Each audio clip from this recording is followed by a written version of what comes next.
right, Coach. It is almost that time of year again. The Lady Rail Splitters are getting ready to kick off their 2018 Women's Lacrosse season this coming weekend. You've had to wait a few extra days as the planned season opener on Sunday was eventually canceled due to the weather, I should say. But now set to go this coming weekend. So having to kind of wait those extra few days already with the excitement to build up before the season. So now that you had to wait a few more days, how excited are you and the players? How eager are they to get the season going? Really excited. They are, as am I, sick of just practicing.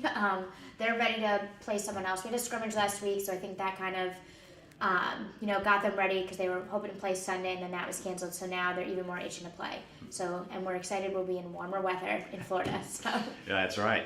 And it'll be three Lady Rail Splitters on offense that were selected to the preseason South Atlantic Conference, all league teams, if you will. Casey Kelly was the leader in that group on the first team, and then Zoe Zervos and Jasmine Click on the second team as well. So they'll be kind of leading the group for a lot of returning players this season. It's got to be exciting on offense. It is. Unfortunately, though, Jasmine Click, we just found out, had a season-ending knee injury, so she'll be out, and of course she'll be missed, but, we kind of have to pick it up from there. We've got Zoe and Casey, and then, some of the other moving parts we have, so we kind of have to adjust, but, we'll make the best of it. And then defensively, too, again, with a group that has returned a lot of their players from last season. We talk about Shannon Novak, who's coming in for her senior season at goalie. She spent a lot of time in that position already, so talk about kind of the expectations on defense for the team. We're really excited. Shannon is always just rock solid, and we also have Michaela Starnes, our second goalie, who's also, putting herself in the mix. So it's gonna be interesting with those two. They bring just a lot of depth at that goalie position because they're both do a really good job. And then, Zoe, like we previously said, she's gonna be more of a defensive player for us.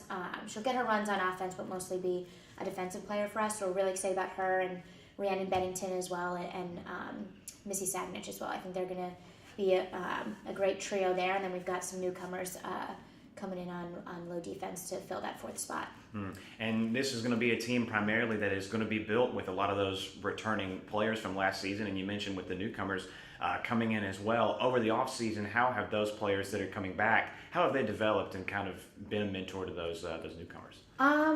They just, have just done a good job of kind of showing them the way, bringing everybody along. And it's like I said, it's going to be interesting once we have our first game because we've had to wait a few days, so that takes a little bit of adapting. But the girls that have been here before are used to that because in the past we've had cancellations for weather and stuff like that. Have had an extended preseason, but it's just about keeping that mental focus up, and that's what we're looking to the older girls to help lead the younger girls in that.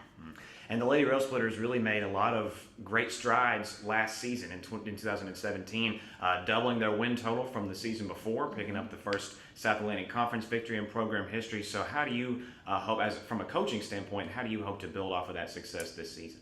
We just hope to kind of continue where we left off. We did some really nice things last year.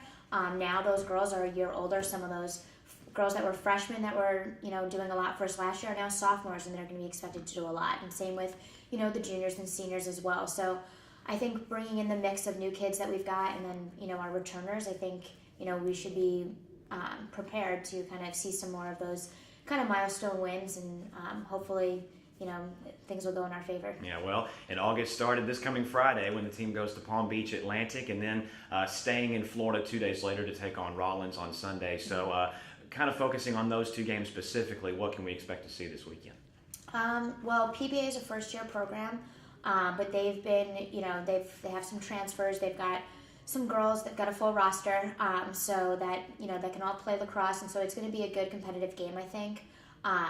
What's kind of nice about not having a game last Sunday was that now they don't have film on us, so and we don't have film on them, so we're kind of both, going into a blind and seeing what both of our teams are going to come up with. And then, Rollins is year in and year out a perennial power, so they're going to be really tough. They're really speedy and have great stick skills, so we've got to, do what we've got to do to kind of keep up with them and stay in it.